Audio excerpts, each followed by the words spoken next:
Hey guys, Pauly C here. Now, what I want to do is take you through exactly how you should be oil rig hopping. So, you want to obviously find some of the most well-traveled websites in your niche. Now, everybody, for the most part, has heard of Entrepreneur's Journey. This is one of the most popular blogs in all of internet marketing, run by Yaro Starak, who has been blogging for several years. So it's so popular, in fact, let me take you to the home, that he's actually hired a full team of writers.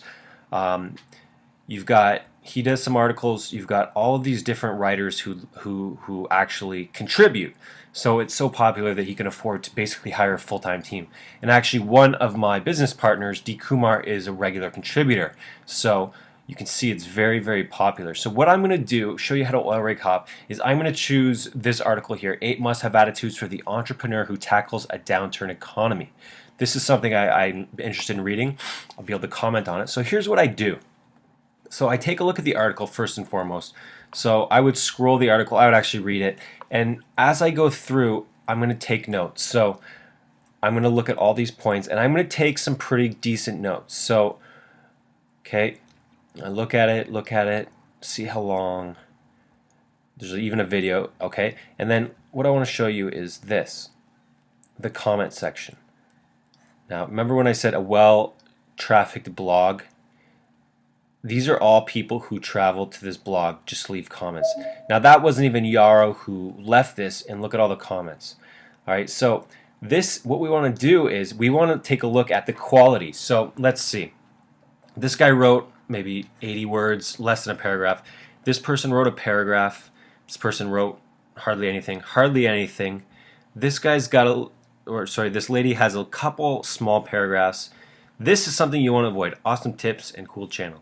Okay, that's not going to get you any clicks. So avoid that. Okay, so here's what I'm seeing.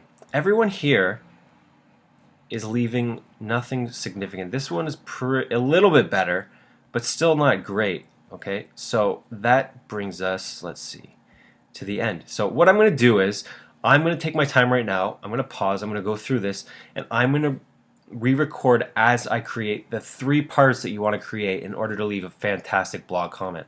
I'm going to show you how we can stand out amongst all of these commenters. All right, I'm going to pause, take care of this, and then I'll be right back. All right, guys, we're back, and I've written my comment. Now, here's what I want you to notice first and foremost. Here's where the comment starts, and this is where it ends. I can't even fit it all onto the frame.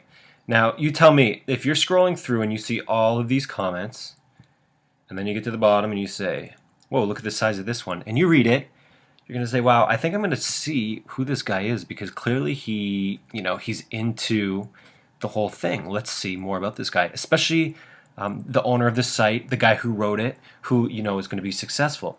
So there's 3 parts essentially that I like to use when I'm writing a comment to attract more readers and the sharks. There's essentially 3 parts. The first part is I thank, I agree, or I disagree with the writer. So in this one I wrote, hey Ken, I wanted to leave you a quick comment here because this is definitely an article that I felt I've lived through myself.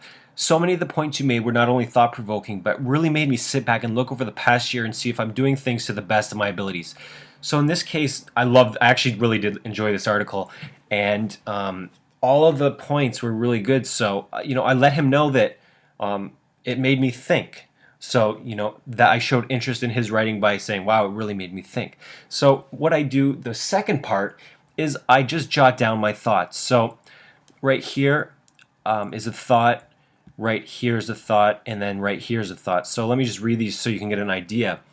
So my first thought was, the first and perhaps most thought-provoking point I want to mention is point number 5, that you made about people who brag about their business success and how it oozes with insecurity.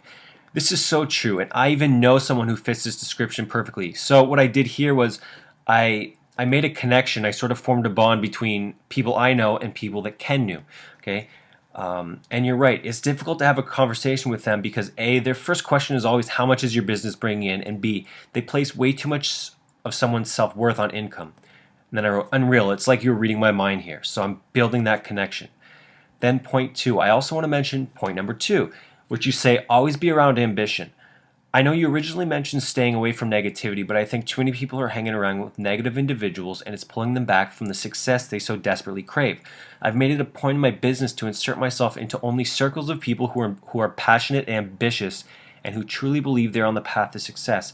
It's a contagious thing to be around people like this, and the more you're around it, the more successful you will be. And oddly enough, being around ambition makes me enjoy life so much more as a whole. So I'm kind of reiterating what he said and expanding on it so that people reading this will say, oh, that's a different way of looking at it. And then finally, I have point 3.